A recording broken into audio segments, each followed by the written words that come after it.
said when you're on the field, you kind of pay attention to the game, but sometimes things interfere with the game. And I can remember in Coventry, playing in England one time, actually the team wasn't doing so well, and a fan decided to show his displeasure by actually walking onto the field, putting his finger in everyone's face going, "You're terrible, you're and rolling up to people and telling them what he thought. Now that was pretty crazy. Obviously the security came out and grabbed him off the field, but he got the chance to voice his displeasure, with the team, and all power to him. Fair enough. If he wasn't happy, probably not the right way to do it, but that was probably one of the craziest things I've seen.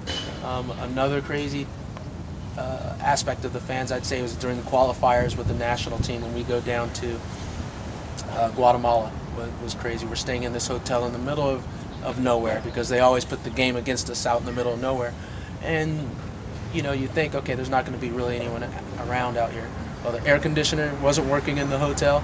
I'm sure that their fans had nothing to do with that. All of a sudden, it seemed to be like a party going on in the streets until like 3, 4 a.m. before the night of the game. I'm sure their fans had nothing to do with that either. So just seeing the dedication that those fans had, and that they were going to try to do every little thing, to help their team win, by going against us, fair enough. But that was some crazy stuff. And then I would say always goes back to the Mexican team. I think there's a span between the 94 World Cup and the 98 World Cup during the qualifiers when we played Mexico.